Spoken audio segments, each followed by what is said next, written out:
And here we go. Another day here in Denver for Broncos OTA practice is in the books, but today was a little bit different. We actually got to see some practice footage. The media was open to today's practice, which allows us to have some insight on highlights, news, notes, and observations from today. So in this video, I wanted to make a quick little catch-up video for you Broncos fans so you guys know what's going on and who are some players you guys need to continue to keep an eye on going throughout the rest of OTAs. But not only that, we got mandatory minicamp, training camp coming up as well. And don't you guys worry, we got you guys covered from here on out. Now, before we jump into the video and break down a couple of guys who looked good or playing good and giving good first impressions, do me a favor and comment down below which one of these rookies do you think will have the day one most immediate impact for them going forward. Now, obviously, there's a bunch of guys that could be starters day one, like the Bo Nixes,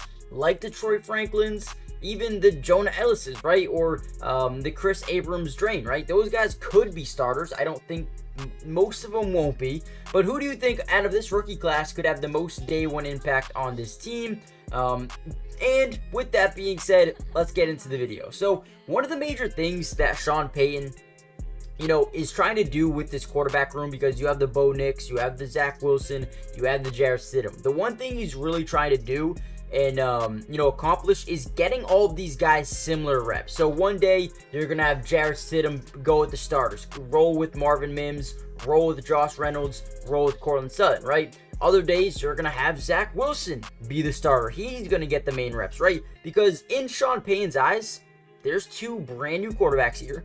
Third one's Jarrett Stidham. Which one of these guys gives you the biggest chance to win right away? But also, you don't. The answer is probably Bo Nix, right? But you don't want to stunt his growth. You don't want to throw him into the mix right away, because if you do that, you could ruin his confidence. I mean, look at a guy like Mac Jones, and I'm not comparing them as quarterbacks. It's just, when you give them some time to breathe a little bit, they actually can maybe develop and become better quarterbacks quicker, learning from the sidelines early on. So what Sean Payton is doing is actually throwing these guys into the mix. Let's see how he does with the starters. How does he do against the starters? How does this guy do against the starting defense, right? So I think it's very unique right now what's going on. I think today was Bo Nix's day to get the majority of the start, and Sean Payton actually came out after practice and said, listen, Bo Nix, he's farther along than most quarterbacks would be in this position, right?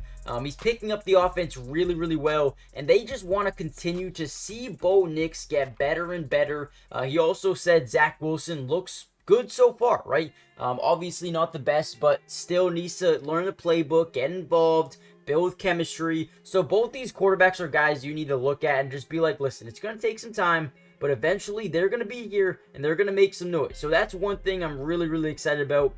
Continue to see these guys grow and see what they can do with the offense and whatnot, right? You also saw that most media members who were at the practice said Jarrett Stidham might be the leader. He looks probably the best, which is something that should be happening, right? He's been here for a couple of years. He's picked up on the Sean Payton offense from last season, and he should be farther ahead than these other guys. So everything is going to plan right now, but I want to see some guys start to step up, and obviously we won't be able to see that happen until the pads come on, until there's contact and whatnot. So that will be in a couple of weeks. Now, before we continue on in the video, do me a quick little favor, guys. Hit the like button, subscribe if you're new, join the family. It's free, doesn't cost anything, and we will be covering the Broncos throughout the entirety of the offseason, which includes not only OTAs, but mandatory minicamp, preseason, training camp, regular season, everything you need to know. We got you guys covered. So join the family, turn on post notifications.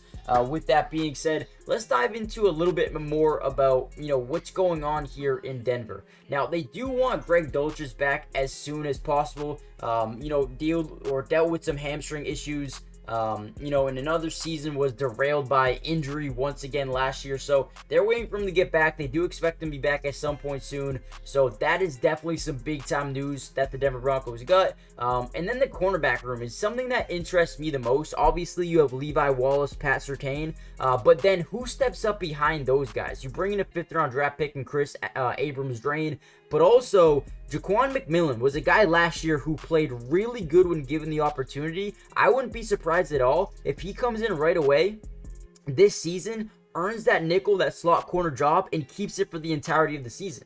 But you also have a third-round pick from last season, Riley Moss. You got guys like Damari Mathis, like, Trayman Smith.